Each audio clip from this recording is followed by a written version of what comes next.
175 నియోజకవర్గాల్లో ప్రజలందరి యొక్క అవసరాలను గుర్తించి ప్రజలు గెలిపించుకున్న ప్రభుత్వం బాధ్యతగా గ్రామ స్థాయిలో కానీ మండల స్థాయిలో కానీ నియోజకవర్గ స్థాయిలో ఇంటింటికి కూడా సమస్యల్ని తెలుసుకొని ఆ సమస్యల్ని రెండు రకాలుగా విభజించుకొని ఆర్థికపరమైన సమస్యలు, ఆర్థికేతరైనటువంటి సమస్యలు. ఈ రెండు సమస్యల్లో ఆర్థికేతరైనటువంటి సమస్యలు ఏదైనా పరిష్కరించగలిగితే అక్కడికక్కడ పరిష్కరిస్తాయి. లేకపోతే సంబంధిత అధికారులతో మాట్లాడుకుంటూ ఆర్థికపరమైన సమస్యలు ఉంటే గ్రామ స్థాయిలో అయితే పంచాయతీతో, మండల స్థాయిలో అయితే మండల స్థాయిలో, అదేవిధంగా నియోజకవర్గ స్థాయిలో అయితే అక్కడ ఉన్న స్థానిక ఎమ్మెల్యే కానీ మంత్రి కానీ వాళ్ళతో సంప్రదించి ఆ సమస్యల పరిష్కార మార్గం కనుగొనడమే ఈ యొక్క గ్రీవెన్స్ సెల్ యొక్క బాధ్యత. అందుకని ప్రతి శుక్రవారం కూడా ప్రభుత్వం ప్రకటించిన తర్వాత, పార్టీ ప్రకటించిన తర్వాత తెలుగుదేశం పార్టీ నాయకత్వం బాధ్యత వహించి దాదాపు పట్టణంలో ఇప్పటికి 4 సార్లు ఈ కార్యక్రమాన్ని కొనసాగించాం. 5వసారి మండల స్థాయిలో కొల్లిపర మండలం హెడ్క్వార్టర్స్లో ఈ కార్యక్రమాన్ని నిర్వహించడం జరిగింది. దీంట్లో ప్రధానంగా అనేక రకాలైన సమస్యలు ఉన్నాయి. ఒకటి, నేను పెన్షన్ పెట్టుకున్నాను రాలేదని చెప్పి, లేకపోతే ఇళ్ల స్థలం పెట్టాను ఇళ్ల స్థలం రాలేదని, లేకపోతే ఇళ్ల స్థలం ఉంది ఇల్లుకి కట్టుకోవడానికి ఆర్థిక సహాయం కావాలని చెప్పి, లేకపోతే నేను ఆర్థికంగా చితికిపోయాను కొన్ని చోట్ల సహాయం పడదని చెప్పి, అట్లాగే పెన్షన్స్ డిజేబిలిటీ ఉంటే ఆ డిజేబిలిటీ సర్టిఫికెట్లో 45% ఉంది, మంచం మదించలేకపోయినాను. అట్లాంటి అన్నింటినీ కూడా ఎక్కడ ఎట్లా పరిష్కరించాలి, ఏ రకంగా పరిష్కరించాలి, ఎవరు దీనికి సంబంధిత అధికారులు మండల స్థాయిలో కానీ నియోజకవర్గ స్థాయిలో కానీ జిల్లా స్థాయిలో కానీ ఎవరైతే ఉన్నారో వాళ్ళతో సంప్రదించాల్సిన అవసరం ఉంది. మరి ముఖ్యంగా ఈ ప్రాంతంలో కొల్లిపర మండలంలో ప్రధానమైన సమస్య అన్నవరపు లంక సమస్య. వాళ్ళు ఎన్నో సంవత్సరాలుగా, అంటే దాదాపు 5-6 దశాబ్దాలుగా వారు ఆ పొలంలో ఉన్నారు.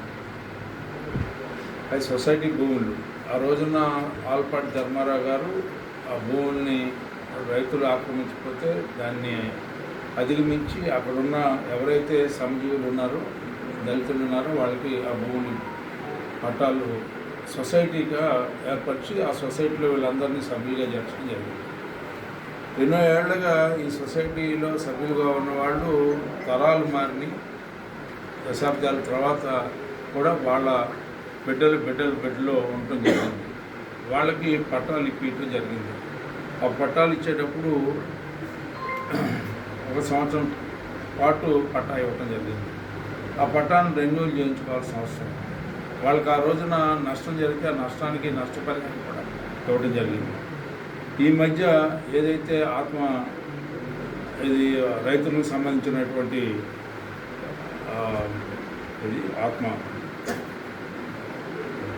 రైతుల యొక్క వాళ్ళకి 20,000 రూపాయలు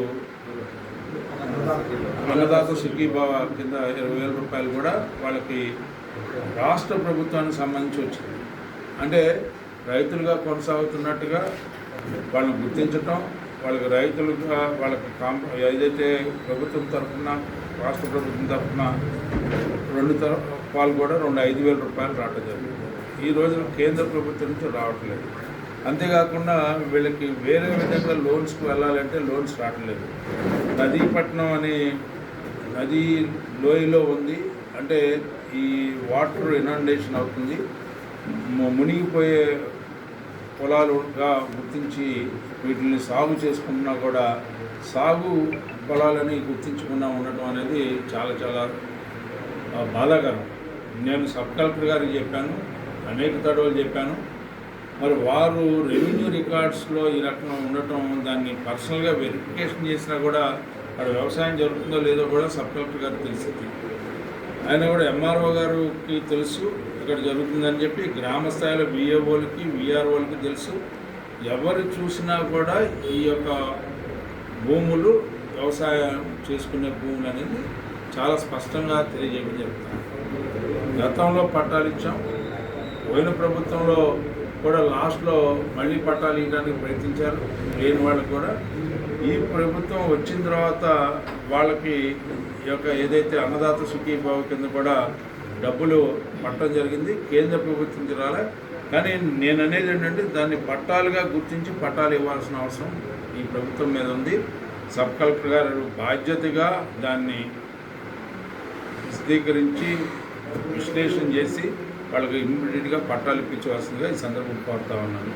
అంతేకాకుండా మిగతా సమస్యలు అదేవిధంగా బంకలు, రోడ్లు ఇవన్నిటి మీద ఇచ్చారు. అవన్నీ కూడా ఆర్థికపరమైన సమస్యలు. వాటిని ఖచ్చితంగా ఇక్కడున్న స్థానిక మంత్రి అదేవిధంగా కేంద్ర మంత్రి పెమ్మసాని చంద్రశేఖర్ గారితో ఆలోచన చేసి వాటిని సత్వరమే పనులు జరిగేలాగా చూస్తామని చెప్పి ఈ సందర్భంగా విజ్ఞప్తి చేస్తూ, మిగతా అన్నీ కూడా చిన్న చిన్న సమస్యలు, ఆ సమస్యలన్నీ కూడా అధికారులతో మాట్లాడి వెంటనే వాటి యొక్క నివారణ ఏంటి అనేది కనుక్కొని ఆ సమస్యల పరిష్కార మార్గం కనుగొనడం జరిగింది. Thank you.